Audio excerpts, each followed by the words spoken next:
Olá pessoal, seja bem-vindo a mais esta videoaula e hoje nós vamos estar falando sobre a contextualização evolutiva e análise de definições do sistema de informação geográfica. Só que antes da gente falar sobre isso, vamos lembrar da importância do computador e da entrada dele para estar trabalhando com a informação geográfica. Por que disso? Porque o computador ele nos dá a praticidade de trabalhar com a informação e também a liberdade de poder evoluir e sempre estar mostrando uma nova forma de visualizar essas informações. E nisso é muito importante essa interface com o ser humano. E dentro desse contexto, os diversos autores eles destacam 5 fatores externos que contribuem para o desenvolvimento do SIG, incluindo ele mesmo. Como, por exemplo, a tecnologia, que a gente tem que falar desde o desenvolvimento dos primeiros computadores, né, que foi em 1946, com o MyFrame.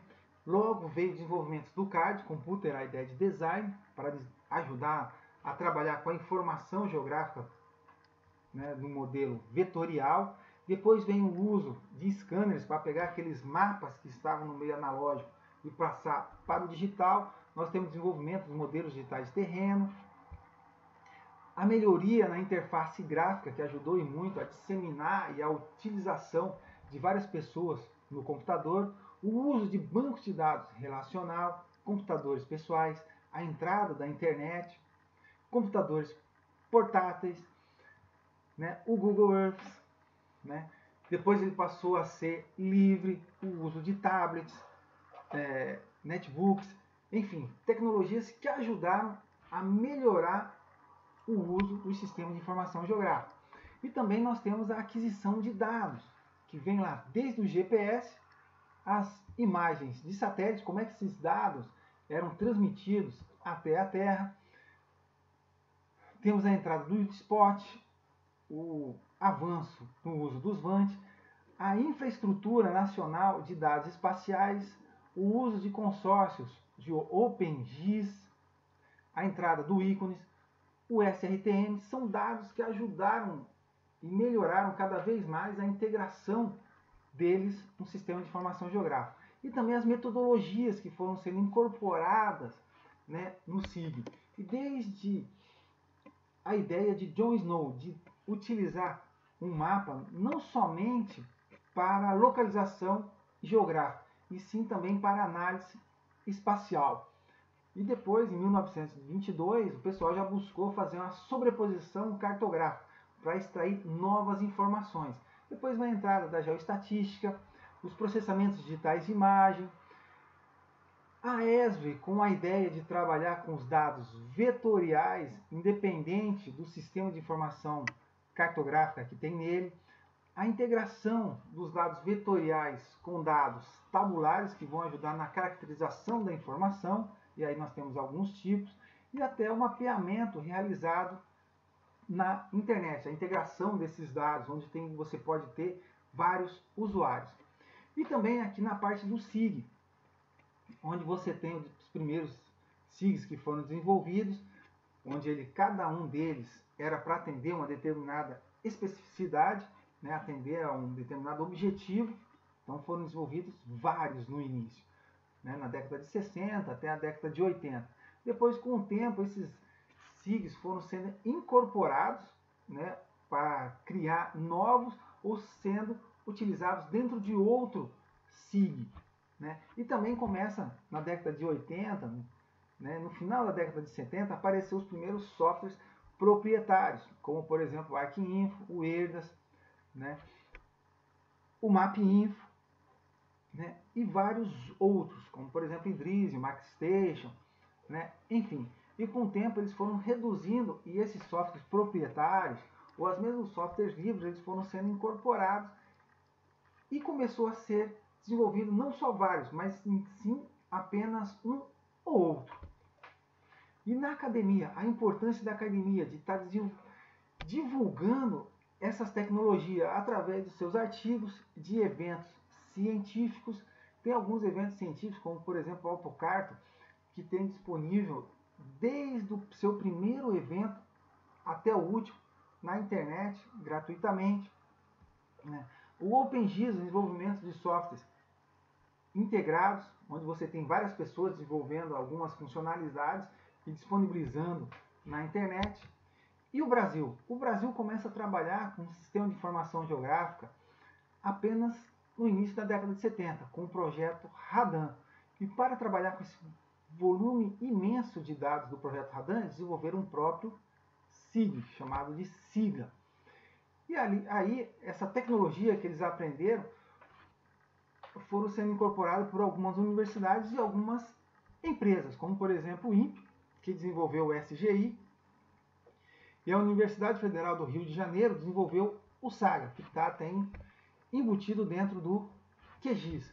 E o INPE continuou desenvolvendo vários programas de acordo com os avanços das tecnologias no computador. Primeiro veio o CITIM, SGI, depois veio o Spring, com Windows, aí veio a biblioteca da internet, o TerraLib, veio o TerraView e hoje já se pensa na infraestrutura nacional de dados espaciais, não só o INPE, como os órgãos governamentais que trabalham com a informação geográfica, como por exemplo o IBGE e a CONCAR. E nisso, se a gente pegar, e agora pensando mais na evolução do SIG, nós podemos separá-los em 5 etapas. Né? Temos o início, que seria a introdução conceitual, a automatização das informações, dos processos no computador, então eram apenas alguns que trabalhavam com isso. Mas de acordo com o sucesso que eles iam estar tendo, já começa a se difundir e outros começam a desenvolver, né, o seu próprio SIG para atender um determinado uso específico. E nisso começa a se gerar um volume muito grande de dados. Então, opa, espera lá, agora a gente tem que pensar no controle. Então se pensou no controle desses dados. Então inicia uma nova etapa que seria como gerenciar esses dados de uma forma organizacional. E já com essa forma organizacional das informações, né, agora, em vez de ter vários SIGs para trabalhar com uma determinada especificidade, eles começaram a ser incorporados. E quando eles começaram a ser incorporados, começaram a surgir novas aplicações do SIG. Né? E depois dessas novas aplicações, com os avanços da tecnologia, e ele já consolidado, vem a maturidade deles. E lembrando aqui, ó, do primeiro SIG que foi desenvolvido, foi por Roger Thomson. Na verdade, não foi somente ele. Ele era o coordenador de uma equipe governamental que contratou duas empresas, uma para adquirir a informação em campo e outra para desenvolver um programa que atendesse à sua necessidade, que era de fazer um levantamento dos recursos naturais florísticos do Canadá. E ele desenvolveu o software ARDA, que o classificou como Computer Mapping System. Só que depois, com o tempo, né, ele leu um artigo do Dassey e Marble, de 1965, e viu que eles propõem incorporar num único software técnicas e métodos advindas da cartografia, ciências da computação, processamento de dados, matemática, estatística espacial, banco de dados, levantamento e fotografia aérea. E também sensoriamento remoto, que estava iniciando naquela época essa ideia. Tendo como foco a localização geográfica. E nisso eles chamaram de SIG. Então Thomson já estava começando a se pensar, poxa, pera lá, eu vou, no software que eu estou desenvolvendo, ele vai incorporar tudo isso. Então eu vou chamá-lo de, a nova versão dele, vou chamá-lo de Canadian Geographic Information System, ou CIGIS. Então ele foi o primeiro, considerado, né, o primeiro SIG desenvolvido. E aqui atrás está ele, né, na frente, e atrás dele está o SIG que ele desenvolveu.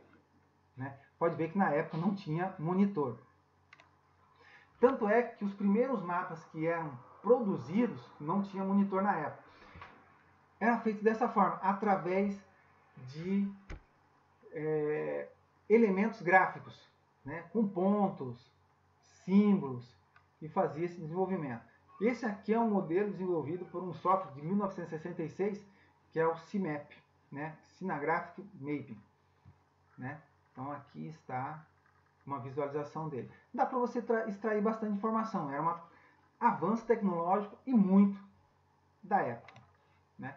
E também nisso, buscando sempre incorporar a rede de investigação de 3 universidades, ajudaram muito no desenvolvimento dos softwares que nós temos hoje, né? Como por exemplo a Universidade de Santa Bárbara, a Universidade de Buffalo e a de Miami, né? Então, olha só, eles buscaram, né, fazer integração e utilizar várias áreas do conhecimento para trabalhar com o SIG,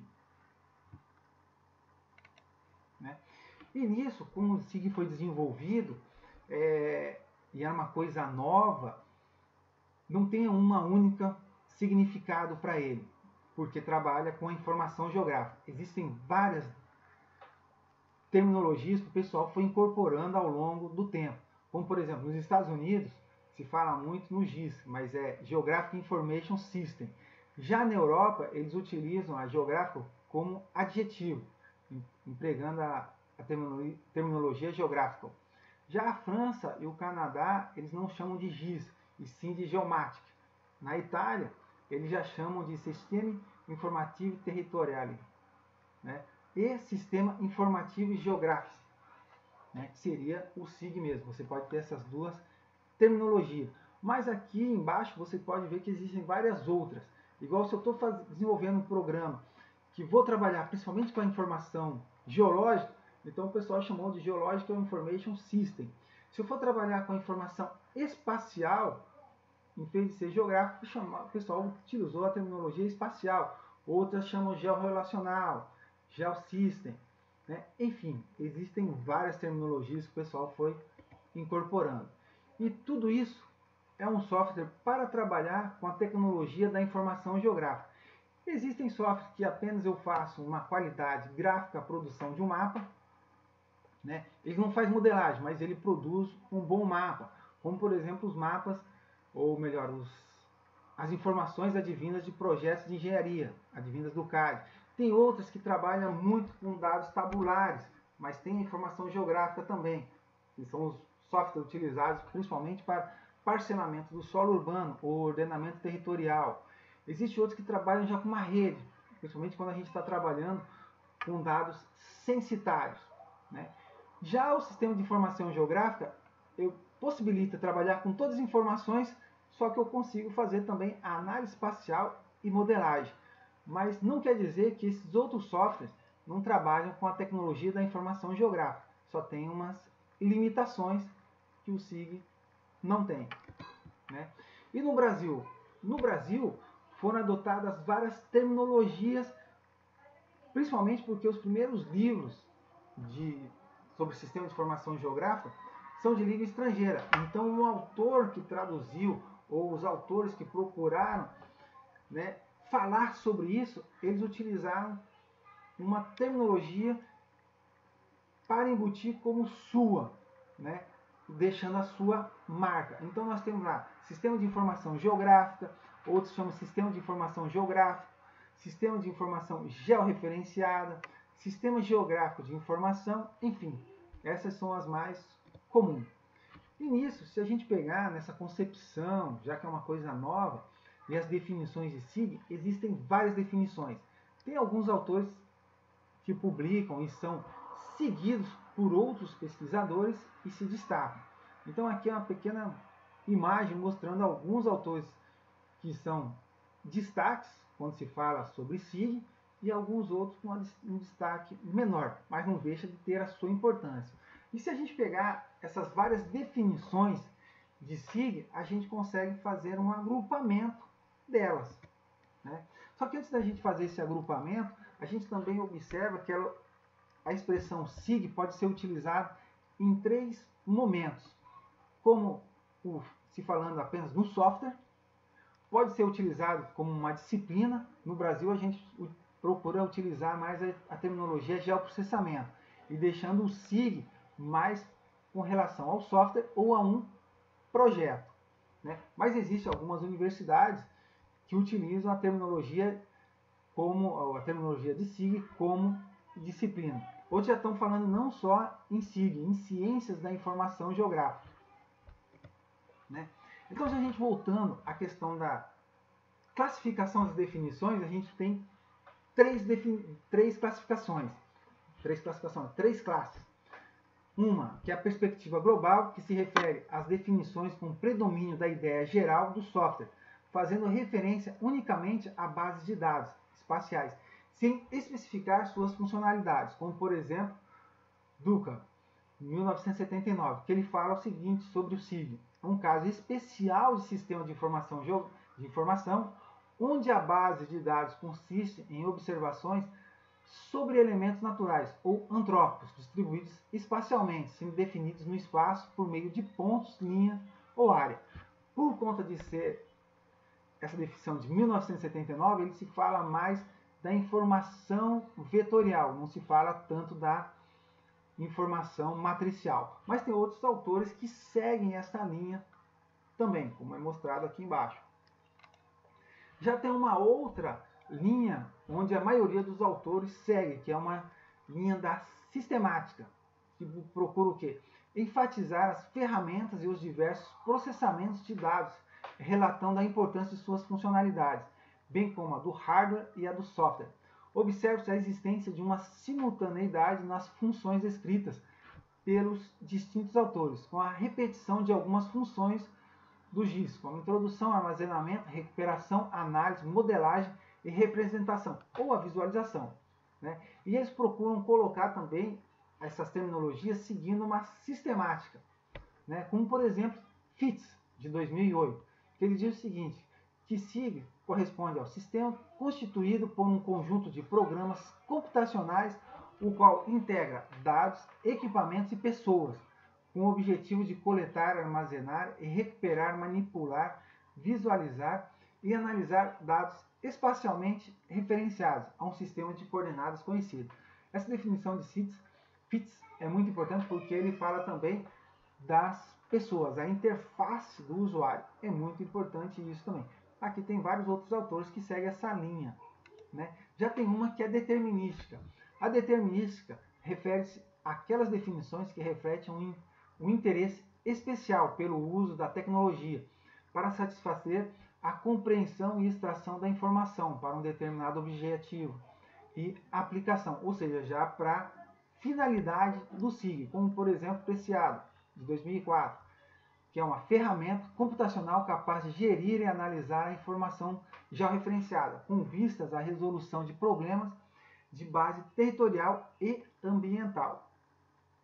Né? E nisso, dentro da tecnologia da evolução do SIG, nós podemos separá-los em três gerações. A primeira geração, que vai lá da década de 60 até 1995, e aí nós temos o ambiente centralizado, era Unix. A gente fazia todo o trabalho por linhas de comando. Tinha um grande número de funções, mas era um pouco complexa e a necessidade de um suporte. E logo, já no final dessa primeira geração, já começa a entrar os PCs, o DOS, mas na época ainda era por linha de comando. Tem uma facilidade de uso, mas a capacidade limitada. Por ser por linha de comando, você não tinha tantos usuários que dominavam assim. E era mais, quando você trabalhava com linha de comandos, você tinha que ter uma boa noção de inglês, porque os comandos eram todos em inglês. Já a segunda geração, que vai de 95 até 2005, são ambientes distribuídos, que você tem a entrada do Windows. Então você tem uma interface mais amigável, umas funções mais simplificadas, porque em vez de você fazer por linha de comando, você simplesmente tem que clicar no botão. Já na terceira geração, seria de 2005 até os dias de hoje, que você tem a entrada da internet. E aí você tem uma disseminação da informação e também uma popularização. E nisso tem um grande avanço. Quando você busca popularizar e disseminar a informação, você sempre está gerando novas informações pelos usuários. Né? E nisso, então, a gente sai lá de um SIG que você trabalha individualmente para ter um SIG trabalhando com banco de dados em uma instituição e também hoje já temos o SIG trabalhando com informações global, onde você tem uma integração de dados. Né?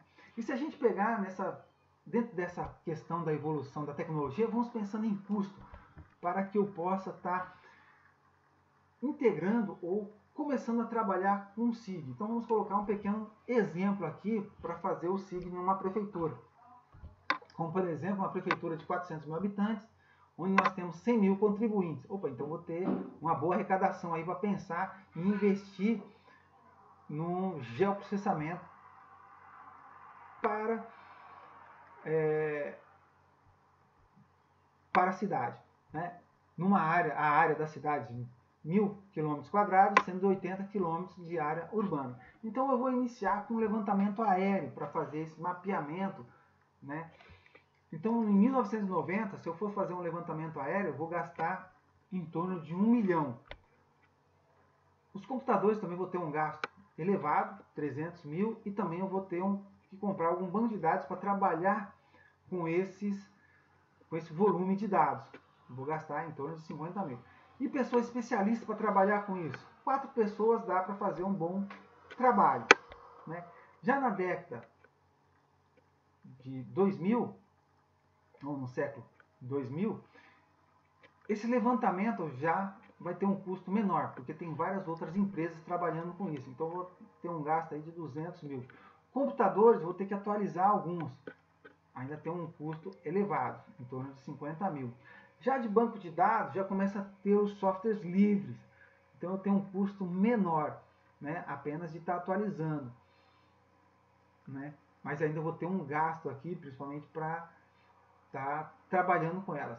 E a quantidade de pessoas ainda fica em torno de 4. Já em 2017, nós temos os aeromodelos remotamente pilotados, ARP. Eu vou comprar um, que vai ter um custo em torno de 8 mil.